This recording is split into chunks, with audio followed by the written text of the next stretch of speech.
Thanks for joining us for the fireside chat, where we will cover how to grow a niche mobile game. My name is Peter from AppAgent, and I would love to welcome my colleague, guest, client, and friend, Per from Goldtown Games. Per, please, let's start with you. Who you are, what you do, and how you ended up being in the games industry. We only have an hour, so. Okay, my name is Pär Hultgren. I'm the CEO of Goldtown Games. How I ended up within gaming, I've always been a gamer since I was a kid, small kid, played on my Amiga, and I played all the consoles that you could think about. And then I went to some management schools and so forth, and I ended up at a commercial agency called North Kingdom, where we worked a lot with commercial games for a couple of years. And after that, I gradually grew into working with only mobile games and have done so for the past couple of years. Nice to hear that we have common background in the agency, because I'm running AppAgent, which is a mobile marketing agency. We help companies such as Goldtown Games or here in Sweden, Starbreeze, with growing their games on mobile. We suggest them the strategy, help with data analytics, creative production, and user acquisition. So we usually join teams where is the missing experience or bandwidth to grow mobile games. And that's also what we will cover today. We will touch a couple of topics, for example, how Per started his studio, a few words about hiring, how we went with World Hockey Manager, the game produced by Goldtown Games, through soft launch to global launch, how much money we have invested into such stage, and how we decided that it's ready to launch it. So these are the things which we would love to touch today in this more or less business discussion. But let's start with the story. So who and why Goldtown Game was founded? How it started? Yeah, it started actually a long time. You can go over to the next slide, so I'm going to talk about, that's not me, that is the kid, by the way, just so we have that sorted out. This is my colleague Thomas. He was the founder of Goldtown Games. It's his interest for ice hockey started a long time ago, and he always dreamt about playing manager games with people all around the world. And eventually mobile manager games became efficient or was doable, and there was a gap in the market. There was no hockey manager game. The guy to the right is Jimmy Eriksson. He's a captain of Skellefteå AIK's hockey team. He was also the former captain of the Swedish national team for some while.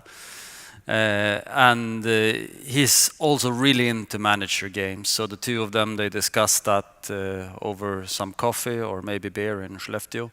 And where the city where we're situated, it's up in the north of Sweden.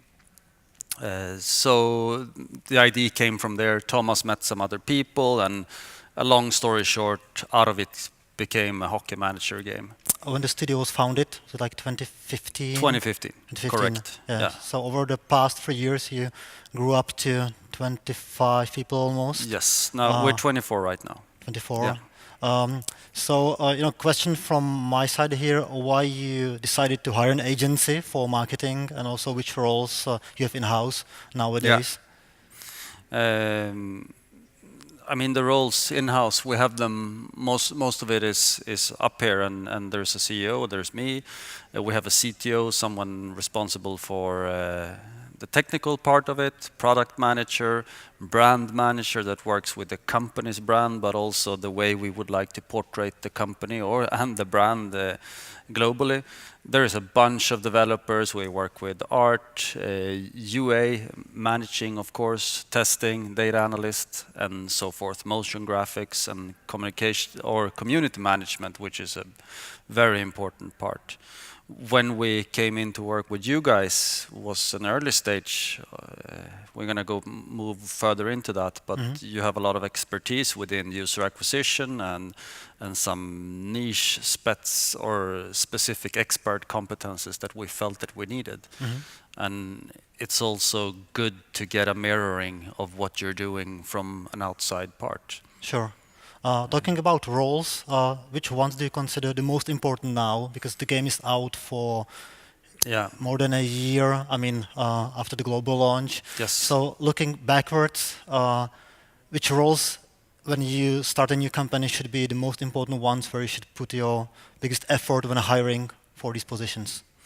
I think the roles, the essence of the roles probably shifts over time, but in general, I think it's a key thing is to have a good core team, and a core. When you have a small company, everyone sort of becomes part of a core team, but it's important to have a very good technical officer or a CTO that can control how the technical platform is performing and all the time trying to improve it and make it as good as possible. Game design is an essential part. When we showed there, or the roles that you saw before, we don't have a particular game designer, but we have a product owner that owns the game design as well. And then we have a group of people working towards what the game design should be or where we would like to go with it. So it's sort of it's a split responsibility, but the product owner owns it. In the long run, with a game, a free-to-play game, which most of the mobile games are, it's very, very important to keep things in balance. It's a long race. It's not a short movie. It's more of a TV series that never ends. You need to constantly develop, and you need to sort of give the user something, but you also need to take something from them, basically. User acquisition is a key role in terms of getting new users into your game. When you play mobile games, you lose a lot of the users throughout time. I have a note to this. I was on a conference a week ago, and there was a guy from AppAgent, the market intelligence company, and he mentioned that out of top 100 games in the grossing charts, 40% of all downloads are paid. So basically it's almost half and half what you are getting organically and what's coming from paid. And you also should consider the fact that the more paid traffic you get in, the more organics follows. So it's really like 50-50, and that's why UA is so important nowadays. Yeah, it's essential. But let's go back to the game itself. Why Hockey Manager? Because I looked into charts, into US top grossing charts in the App Store, no manager, no hockey. But also if you look on the global fan bases of top sports in top 10, there's no hockey. But you guys, also because you are coming from Skellefteå, decided for Hockey Manager. The question is, was there maybe any maybe it's because we come from Skellefteå. We did choose. We're outsiders. Have you done any market research, any due diligence of this particular niche game before you started developing it, or was it a matter of passion for hockey itself? It's a combination of the things. We're very passionate for ice hockey or sports in general. So one part of it came from knowledge. Another part came from the fact that we had the former Swedish captain on board, and he was sort of supporting it both with some money and also with his presence. We knew that there were no competition within ice hockey, so that's always a good sort of sign. There's no one has done it before. Is there any nowadays? Still not yet? Maybe someone would say yes, but I would say not really. There are hockey games, but they're not really there yet. Maybe we'll get competitors. And another part of the business side of it is that ice hockey is played in very strong mobile countries, or in the countries where ice hockey is played, like Canada, United States, Scandinavia, or even Czech Republic, or even Czech, and Switzerland and so forth. They have a high tendency of paying in games. They have good bandwidth, good phones, and so forth. And of course, we looked into how big is the hockey market, and we decided to give it a shot.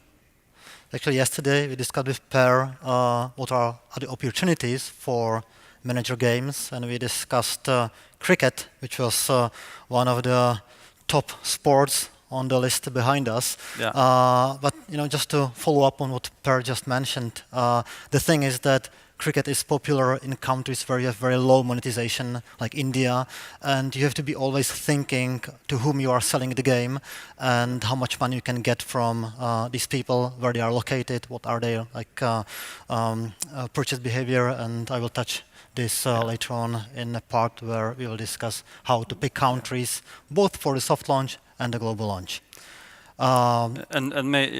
Just to mention to people in the room, maybe I'm knocking in an open door and everyone already knows it, but the difference between different countries is huge. It's not like a couple of percentages or something like that. It's more like if you compare to hundreds of percents.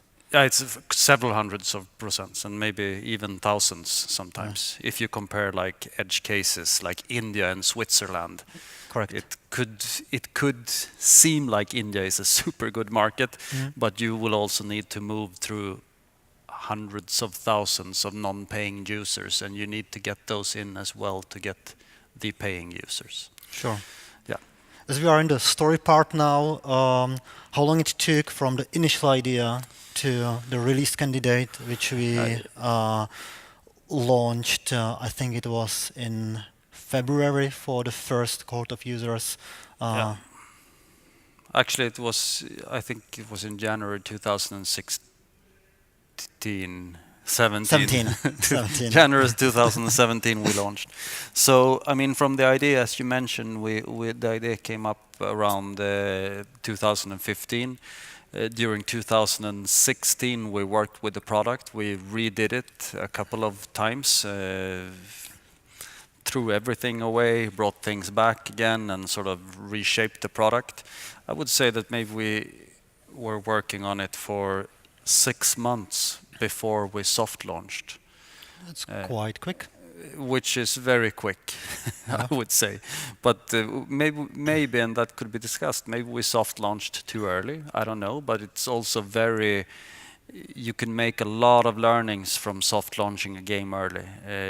There is an issue with that you get users in and users have expectations, but the good thing is that they do learn you a lot from the numbers.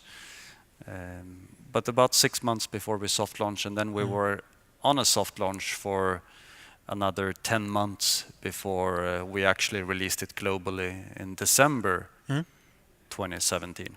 Yeah, you went out fairly soon, but then extended the testing period and fine-tuned the game during that stage. But I know that a lot of companies they are in soft launch for a year, sometimes even longer. If you're interested in getting more on this, I would recommend you to go to pocketgamer.biz. They have an updated list of top 50 games in a soft launch stage. Just type soft launch games Pocket Gamer, and there are games which are published by the largest publishers, including countries where they are soft launched and how long they are in soft launch. And sometimes you'll be surprised that even companies such as Rovio have a game in a soft launch for 15 months, which seems crazy, but they need to get the game to the stage when investing money into UA will pay off. Yeah, it's so many things that you test during a soft launch. The initial thing is to test such things like onboarding, how many of your users will actually register in your game. You test day one retention. You might be testing what's the cost per install, such things that are quite easy. It's a bit difficult to test, but they're still sort of easy and they don't take too much time to measure. But when you start to measure like what's the retention day 30, then you need to wait for a long time before you get those numbers in. And if you do a change today, and then you need to wait at least 30 days to just see the initial part of the change. But to be honest, you probably need to wait 60 days because you need some users to be sufficient amount of users that can give you the data. And I know that some of the companies or some products they they could be in a soft launch for as long as they want to start to measure stuff like how often will our second buyers, I mean the second buy within the game from a first user, when do they do that, how do they do it, and so forth, and that's probably what you're talking about when the big companies, they tune on it for a very long time. And the reason is they have a lot of budget they are planning to spend on user acquisition. So your question. Yeah. You know, exchange roles for a couple of slides. So what do you say? When was the right time to launch World Hockey Manager? It's always difficult to decide when it's the right time, because you should go out as soon as possible. But on the other side, the game needs to be in a stable state. It should be basically a vertical slice of 20 minutes of gameplay, so you can measure onboarding, day 1 up to day 3 retention. With 20 minutes of gameplay, people usually tend to play the content for 2-3 days. If you cap the session, let's say by lives or some other way, to a couple of minutes, then it could be like 5 sessions over 3 days. So that needs to be in place when you go out to the soft launch. I remember that we started acquiring users in February, just a few hundred, to test if the game is stable. And then the full-scale soft launch, when we invested more and tested more things, started around June, and the game went out in October. So it was about but then 7, we were 8 still months. on soft launch. We only released it in Scandinavia in October. Yeah. But it was already with a larger budget. When there are new teams, we recommend them to reach out to experts who are very knowledgeable of free-to-play and game balancing, and that was also the case of Gold Town Games, where Jeremy created 2 reviews of the game. Each was about 30 pages long and addressed different issues, and I think that this was one of the things which helped you a lot to get the game to the level when it started generating real money. And the investment into such consultation is definitely worth it. So that's my general recommendation. Another thing, especially now when it's October, is to bear in mind seasonality. This is a graph for hockey on Google Trends, and you can see there a huge drop in the beginning of the summer, which takes as long as 4 months. And during that time, not only people search less for hockey, they tend to download the game less. And if you want to keep the acquisition on the same level as in the other parts of the year, it becomes much more pricey, because you are really pushing people to download the game. It costs more. So that's another thing which is important to consider. Now when it's October, I highly recommend not to launch or even soft launch games at all, because prices are going up already by the end of October, and in December it's really crazy. It can be 30, even 50% higher than in the other parts of the year. It's strange. People don't tend to play ice hockey games during summer when they are at the beach. Looks so. I don't get it. So why did you recommend us to test the game in Czech Republic first and then Scandinavia, but it was way later? Yeah, it was way later, because for the initial analysis of onboarding and retention, you don't have to go after top monetizing markets such as Sweden or Finland. Czech Republic is somewhere in between, countries like tier 3 countries or tier 1, but the price, the acquisition price, is in average, just to give you some ballpark figure, around $1.50, which was also your case. It was like $1.40, which is half of what you will pay in Nordics. But we also looked on the list of countries where hockey is popular, and Czech Republic, Slovakia are up in this list. But when we analyze markets, we look at about 7 to 10 data points. We look on the estimated CPI according to Charboost, size of the audience, how people speak English in that country, because at this stage the game is usually only in English. We actually translated it to Czech. Yeah, I think you did, Yeah, we did. which was some extra effort, Yeah. but in hockey, Czech Republic is still quite Yeah. interesting market. I would recommend people to soft launch somewhere where you can stick to one language initially. Yeah, it's much easier. It doesn't have to be translated because it's an extra workload for your team, which should focus on other things. Yeah. So based on these data points, we then give them some weights and recommend to go to certain countries in the first stage to, let's say, Southeast Asia to just test the technical stability. Of course, in hockey, it's not a good choice. So we went for Czech Republic directly. But then for retention, it could be some European countries, proxies for, let's say, UK. But when you go to monetization stage, in our case, it was clear that it needs to be Sweden and Canada is a proxy for the US. Yeah. So this is how then the proposal for countries, including some details, how to split the budget between platforms, or how large the audience is in that country on Facebook, which is the primary acquisition channel. So that's how we came into the recommendation to pick Czech Republic first, and then it was Sweden, Finland, and I think also Denmark. Precisely. What do you say about launch budgets? I mean, I'm the CEO, so I always are a bit restricted with budgets, and I only gave $12,000 as a launch budget. What do you say about that? Well, it was rather lower than what we usually see for the soft launch. If it's a single-player game, you usually need about $20,000 to go through all these 3 stages. The last one, monetization stage, is the most expensive one because if you consider there are only 3% of payers, you need a large cohort of users to get at least hundreds, like 100 payers to have statistically relevant data.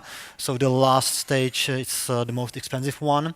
But for example, if you have a multiplayer game and there's Emil in the audience who mentioned they are working on one of those type of games, there you can invest like 10 times more because you need to keep some stable number of DAUs, daily active users, so people can match together in real time, and then it can be like $100,000, $200,000 to keep this stable. I actually had a bit of a bigger budget in the behind the scenes, but we didn't work together on that one. No, but when we launched in Scandinavia and specifically in Sweden, we had, since I already mentioned this, Jimmy Fellow, the former captain of the national team, we also had some PR and stuff that we could leverage and spin off, and I think that was useful for us in Sweden. Initially, we had a really high percentage of paying users the first weeks or months. Very high organics. I remember that in your case, it was like you were getting 50% extra just from organic traffic, which is awesome because then you can save so much money in soft launch. And these things you usually don't know beforehand, especially if you are entering new game genre. So it's good to test it first and then adjust the budget accordingly. So here, 12K was, I would say, enough. Yeah, how do you measure marketing performance? We discussed that from cases to cases, but what do you say about it? Well, in general, there are 3 pieces of analytics. First is like the product analytics, so what people are doing in the game. Second, marketing analytics, which helps you to understand if your campaigns will be profitable in a long term. And the third one, messaging, where you communicate directly with players. You can send them push notifications or even emails. That's especially valid for apps where you can send some summary of activities, like, for example, Slack does. And all these data points should be aggregated in one single database, so you can do anything you want with the data. And this is so important to have right from the start, because the more data you collect, the more you can learn, and the more efficient you can be in your business. So once you have everything in your let's say, BigQuery database. You can visualize this in, let's say, Tableau, and you are fully flexible. And that's why we also created, in cooperation with Gold Town Games, who were part of the pilot of our marketing analytics tool called Roy. It's a basically dashboard for UA manager, and Per on the other side has his C-level dashboard where he can check how campaigns are performing on any given day. So we are not looking at cost per install. We are looking at return on investment, which means that we can even spend $15 for a player, but in like 2 days we know if this cohort of users will will generate more revenue than what we've invested. So that's the power of like predictions and ROI estimations. And I mean that is one of the that is of course one of the challenges. There is a lot of moving parts, numbers within a mobile company.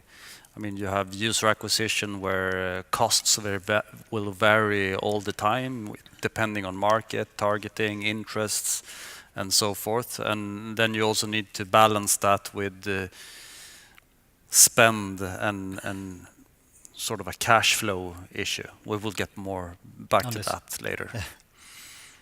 Yeah. So what significates a game that can go global? Or in short, it's very simple. The game needs to generate more revenue than what is the acquisition cost of a player. But as you have mentioned, there are so many moving parts. Also, the market changes. For example, when Fortnite was launched in April, it completely shifted prices on the market, and overnight it cost more to acquire players who were into mobile games. The same was for Pokémon Go at the time. I sometimes think of it a bit like the weather. There's a big storm in the US or somewhere, and then it shifts the weather up in the north of Scandinavia. Yeah, that's true, and that's why the acquisition manager needs to be any given day informed how campaigns are performing, because you need to adjust your strategy. But in general, especially when you are entering soft launch, you should agree on some KPIs, and I will be very specific which ones. On the slide behind me, there is, let's say, a tool or spreadsheet where we suggest or calculate 3 scenarios which can happen during the soft launch. First one, you have high retention, so people engage, they play a lot, but they pay less, so low monetization. Then like medium retention and medium monetization, and low retention, high monetization, which could be your case because it's very niche game, very specific, so there will be high churn in the first day, but then people who stick are willing to pay a lot. And in the first, let's say in the second stage of the soft launch, you look on the retention numbers. If they are good enough, then you move to the monetization stage. And if you meet monetization KPIs, you can calculate the lifetime value, which means, let's say in 6 or 12 months, how much money is each user worth. And this basically defines whether you are ready to go out or not. Yeah. So it's simple in terms of like principles, but there are, as you've said, many moving parts. Also, when you start acquiring more users, prices go up. Things like that happen on a daily basis.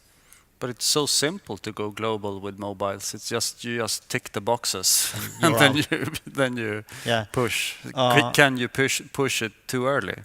In terms of like technical launching, sure. But if you look, for example, at Supercell, how many prototypes and games they kill every single year, it's all about being sure that you can scale the game. Especially if you have a studio of 25, you have some expectations in terms of how much the game can generate. Yeah. And if it's not meeting your standards, it's better to kill it during soft launch and move to another project which you should have in the pipeline.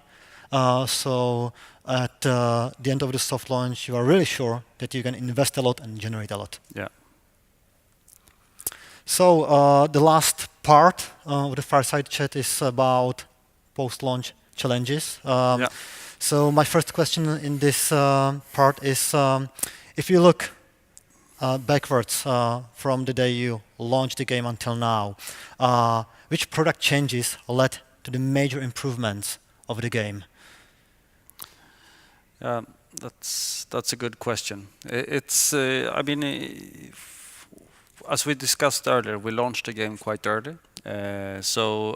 Overall, I would say that sort of enhancement in all areas has improved the game. It has improved stability of it, has improved lifetime value and retention and so forth. The biggest thing that has changed is probably when we went social, in the sense of that we created a social league within the game where players can play together or against each other. So is it like clans or? It's a bit like clans, but it's more like you play a cup or you play a league together, and you can gain some coins and so forth. And it's sort of a boring answer, because I know that a lot of companies or games that puts a social layer into what they're doing increases retention and revenue and so forth. So I will reformulate the question. Would you nowadays, with your new upcoming game, include the social league already in the first public version of the game, or would you still go out as soon as possible and include this later on? That's a good question. The social layer is quite complicated. I feel that you could still launch a game without the social layer. The game should work without the social layer. If it doesn't work without the social layer, then you won't get it's not going to be that good, even if you add it. It's doomed anyway. It's doomed anyway. So I would say that it's the most important thing if you're going to keep retention numbers. I mean, the users, if you're going to keep them for a long time, they need to feel belonging to your game. And so in that sense, it's very important. Maybe we will launch the new game without Social League in a broader scale. I don't know yet. But it's an important thing. And also adding events to the game is important. Stuff that people can do together for specific timings and so forth. You mean like live ops? Like providing new ops. Content, tournaments, etc. Precisely. Could you disclose how much revenue comes from these events in your game, like proportionally? Is it like 1/3, half, or less? Because what I hear... I don't know. I couldn't give a number. I wouldn't be able to estimate. Because it's sort of, in our case, you build your team to participate in the event, so I can't really separate the two of them. What caught my attention at Malwarebytes, which is a marketing conference in Berlin in June, when Ville, CMO for Rovio, showed a graph how their revenue grew over time. And there was one line which was starting live ops, and since then the game really took off in terms of monetization. Yeah. And in their particular case, it took them, 3 years to learn how to do live ops well.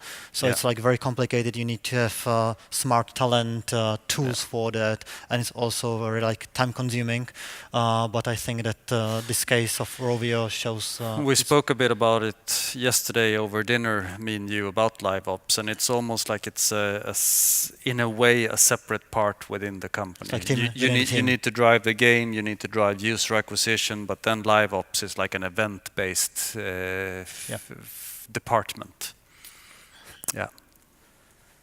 So belonging, social activity, and live ops is two core ingredients on an already stable and good game.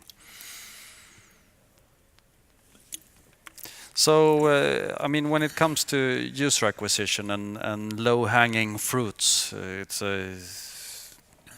in the beginning you tend to get a lot of sort of easy downloads. What do you think and say about that? Well, it's always easy on the beginning.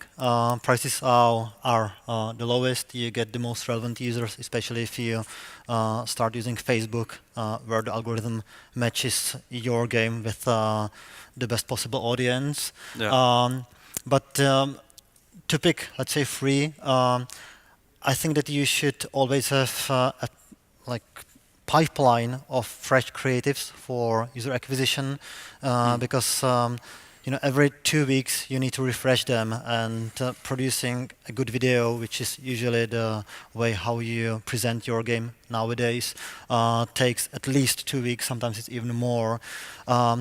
Then testing new channels, because especially if you have a niche game or you invest a lot into UA, there's certain audience size, and even though you start with Facebook, which is huge in terms of the market you can tap into, there's some limitation, and you need to test new channels such as Snapchat, or we even tested Twitter. We tested I don't know if Yahoo Gemini or MyTarget in Russia, and you need to test this well in advance. You hit the maximum capacity of that network, so you can immediately switch to new channel or make some split of your marketing budget into. But what do you say about the new channels and different channels? I mean, we know that Facebook is, couldn't we say, by far the most efficient channel? Absolutely. In terms of delivering revenue and also in some sense actually cost per install? Yeah. Usually, if you are not able to acquire users profitably on Facebook, you wouldn't be able to do that anywhere else. No. Simple as that. Then because it can also be difficult to go to other channels. It takes time. There's different formats. Sometimes they more fraud. Many more issues, and each of these channels has different like targeting capabilities. Usually much worse than what Facebook offers. So yeah, Facebook should be the #1 channel. Google Ads on Android, not on iOS. So if anyone is sort of releasing a game now or soon, I would recommend at least focusing on Facebook initially. But I agree with you that especially if you are in a niche game, you need to explore other channels as well. Few months later, it could run dry of users. Yeah, sure. And the third... is there any networks they should stay away from? Well, there are many of those. I would recommend you to check AppsFlyer Performance Index, where they monitor about 500 networks, and there you can see the best performing in each like genre and territory. Yeah. So that's published every, I think, quarter or twice a year.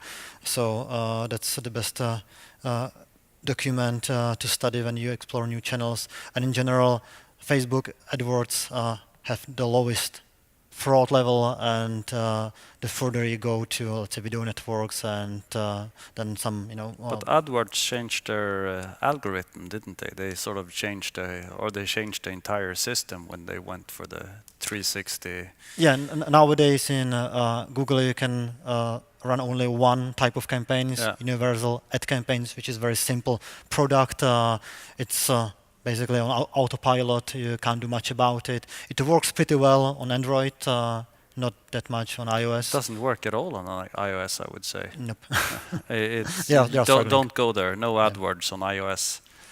But it's also said that it's better for big games.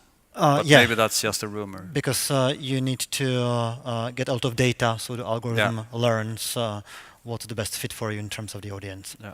Well, talking about money, the next question is about how to fund the growth, because today companies usually calculate their investment into UA for 6, sometimes even for 12 months, which could be, a very big issue for companies not having enough cash in the bank. Yeah.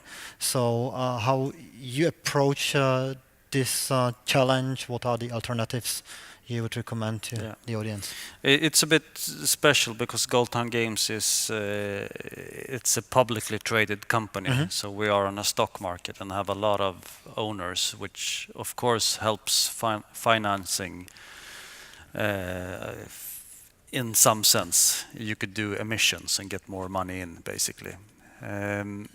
So, I mean, but that doesn't mean that we don't look into financial situations all the time. I've been in many meetings with banks, even Swedish banks. They're not present in the room, I hope. It doesn't work because their financial model will not support your income. Basically, in Sweden at least, I don't know how it is in the rest of the world, but you can lend money if you can show that you have an invoice that you sent out. So if they can see that you're going to get money in, then they can lend you the money. But Google and Apple, they don't send you invoices. So the bill that they say that they're going to pay you, that won't valid. It's not valid for a Swedish bank, so they can't lend you the money.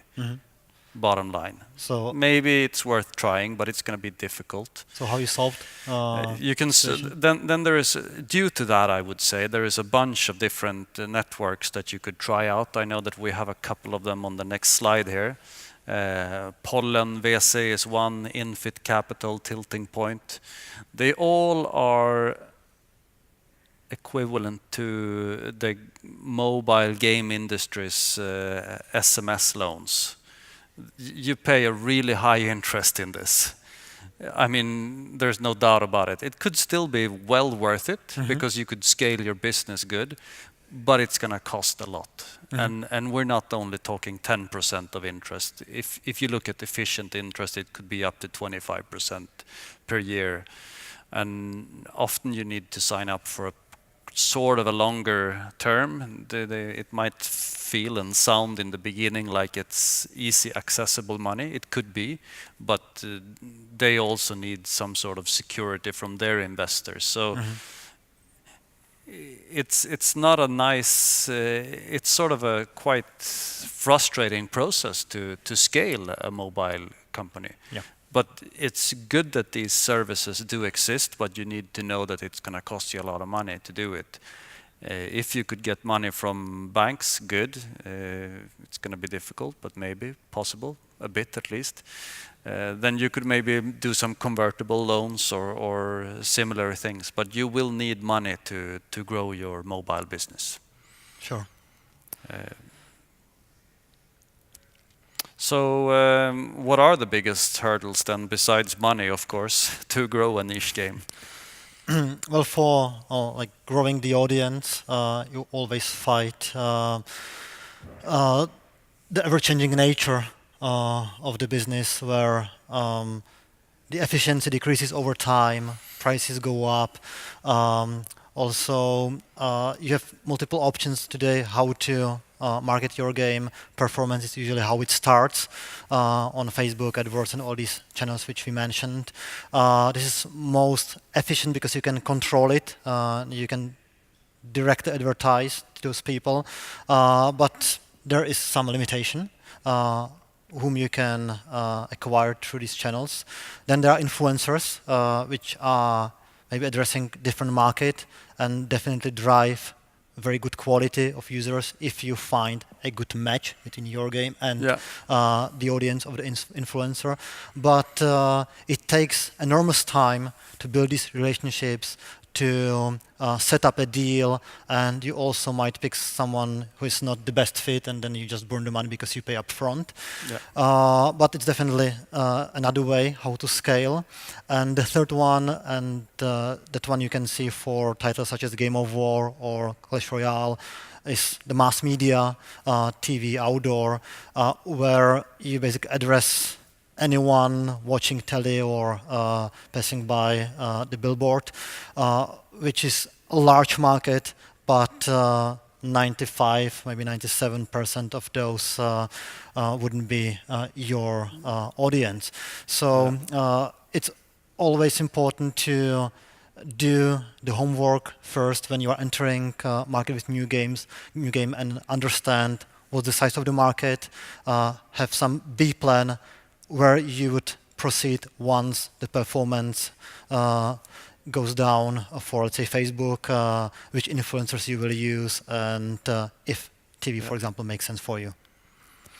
But we also see tendencies that performance on, for example, Facebook, that we've mentioned several times, it could go in waves. So you can go in quite bad times. You just close down all your ads. You wait for 2 months and then you turn them on again, and they work for a while. Yeah, but you probably wouldn't like to see that we stop acquiring users for your game. So we have to reallocate the budget and find the people elsewhere.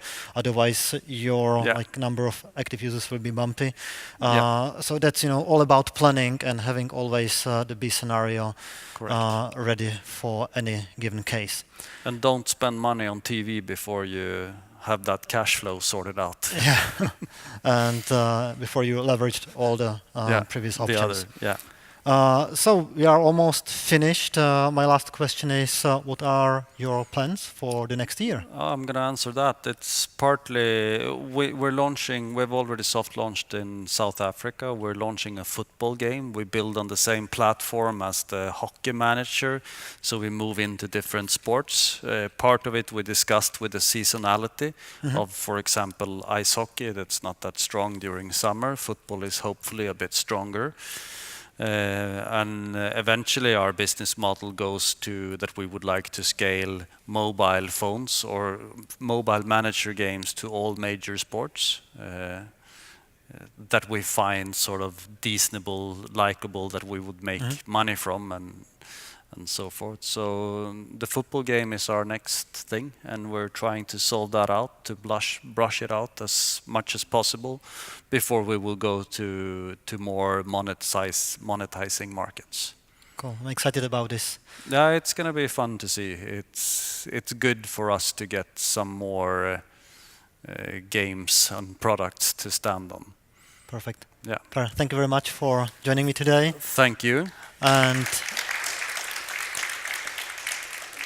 if you have any questions, feel free to ask. Thank you for joining. You can ask now or later on, up to you. Several questions. Let's start on that row. Emil was the fastest. Maybe there's a microphone over there. Yeah. Thank you for the speakers. Hello, Peter. My question is about seasonality and your analogy of the storm when you have a big game like Fortnite or Pokémon Go. Are there patterns to those seasonalities? I know it's speculative, but when you have a really big game like that, is it like how much does it affect everything else for F2P mobile, and how long do you expect it to last? I can take this. Yeah, you go. There are some patterns in microcycles, like downloading games on Mondays not as big as during weekends. So, for example, when we have a very small client who is not having big budget, then we acquire users only on Thursday, Friday, and Saturday, because these days the conversion rates are the highest. Not Sundays. Sundays is already getting down, and then Monday is terrible. That's a pattern which we see across all games, not any specific game genre. And then the general seasonality basically matches what we have seen on the graph with hockey, that summer months are by far the lowest throughout the year. But then one example from an indie game which I launched in 2013, the game is addressing teenagers, and somehow it got amazing traction in Australia and US. And during the time when they are on holidays, we see massive drop in revenues and downloads. But then in September, when they are coming back to the school, it goes back again every single year for 5 years now. So there are some patterns. And then you have to look on the new games in your genre, because these are the major factors which could skew the price. And also, then you have to have the B plan, where to go next. And Christmas is sort of an obvious time where you see some storm coming in, and almost every company in the world spends more money during Christmas than on other occasions, so it gets crowded. Absolutely. More questions? Thank you for the talk. Good stuff. I've got 2 questions. The first one is, have you used Playtest Cloud, mock reviews, or similar services? Mostly sort of to evaluate your game prior to soft launching. So sorry, can you repeat the beginning of that question? Yeah. Because the speakers are in front of us, so we don't hear very well. Sorry. So the question is, have you used Playtest Cloud mock reviews or sort of similar services to evaluate your game prior to soft launch? Like, how do you evaluate your core? Do you recruit friends and family and colleagues in the industry to test your game, or are you more data driven in that phase? We have been doing playtests before, qualitative playtests, like one person sitting with one person playing it, questionnaires afterwards, and so on. beware of friends and family. Yeah. They are dangerous. Bias is a real thing. Yeah, they're so biased, so it's just I not will good. throw my 2 cents on this when I've been in Starbreeze in Barcelona studio where they are developing the new Payday Crime War, which goes to soft launch tomorrow. They had any single day a bunch of 8 kids playing the game for 8 hours. So they were like testing with players, continuously. Is that legal? Probably not. Don't. Cool. The other question is, how much of your sort of full meta flow compared to the current hockey game that is live now, how much of the meta systems and the in-game economy was sort of fleshed out when you went to soft launch? Was it 50% of what it is today, or was it all there in terms of meta and monetization? It's difficult to answer in a percentage, but my feeling is like 25%. There's a lot more in the game now than it was when we went to soft launch, and we are still only halfway through where we would like to end up, which is a bit frustrating, but it's also relieving because we know that we have more stuff to do. It's a matter of time. You have plans, which is great. Yeah. All right. Thank you. Thank you. Any more last questions? Or we have another 5 minutes, so we can. Well, we are done. Cool. Thanks for coming, and see you later. Yeah. Thank you.